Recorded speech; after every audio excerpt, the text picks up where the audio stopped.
Hi. ரூட்டுக்குள்ள root குடுத்தாங்கன்னா, எப்படி sort out பண்றது அப்படின்னு சொல்லிட்டு பார்க்கலாம் வாங்க. இப்ப பார்த்தீங்க அப்படின்னு சொன்னா 513 ரூட் இங்க வந்து இது ரூட் இல்ல. அதுக்கப்புறம் உள்ள வந்து root 144 minus 8Q1 minus root 64ன்னு குடுத்துருக்காங்க. ஸோ சொல்யூஷன் எப்படி அப்படின்னு சொன்னா 513க்கு லாஸ்ட்டா கண்டுபிடிச்சுக்கலாம். ஏன்னா, இதோட ஆன்சர் எல்லாம் தெரிஞ்சா தான் நெக்ஸ்ட் அதோட பண்ண முடியும். ஸோ ரூட் 513 அப்படியே போடுங்க. மைனஸ் ரூட் 144க்கு என்ன 12, 81க்கு என்னது 9, 64க்கு 8 கரெக்ட்டுங்களா?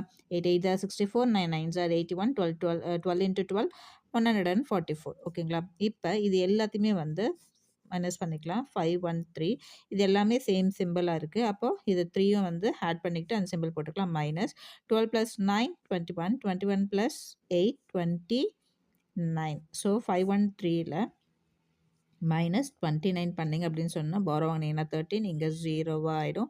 13ல 9 போச்சுன்னா 4 அகைன் பாரோ வாங்குறோம். இங்க 4 ஆயிடும். 10ல 2 போச்சுன்னா 8 484. அப்ப ரூட் 484 அப்படின்னு சொல்லிட்டு வரும். ஸோ 484ஓட ஆன்சர் என்ன அப்படின்னு சொன்னா ரூட்டுக்கு 22. இதுதான் இந்த வேல்யூ. பார்க்கறதுக்கு கொஞ்சம் ட்ரிக்கியான கொஸ்டின் மாதிரி தெரியும். ஆனா ரொம்ப சிம்பிள். எப்படி சால்வ் பண்றது அப்படின்னு சொல்லிட்டு பார்க்கலாம் வாங்க. சொல்யூஷன் 729ன்னு இருக்கு. அந்த ஃபர்ஸ்ட் வந்து இதை மாற்றிக்கலாம். இன்வெர்ஸில் இருக்கு இல்லையா? ஸோ இன்வெர்ஸ்ன்றதை நம்ம எப்படி எழுதுவோம்? 1/729 இங்கே என்ன இருக்குது 6 இருக்குது. அது வந்து எப்படி உங்களுக்கு வரும் 1/6 அப்படின்னு போட்டுப்பீங்க இல்லைங்களா? ஸோ 1/729க்கு வந்து எல்சிஎம் எடுத்திங்கன்னா உங்களுக்கு என்ன வரும் 3/6ன்னு வரும்.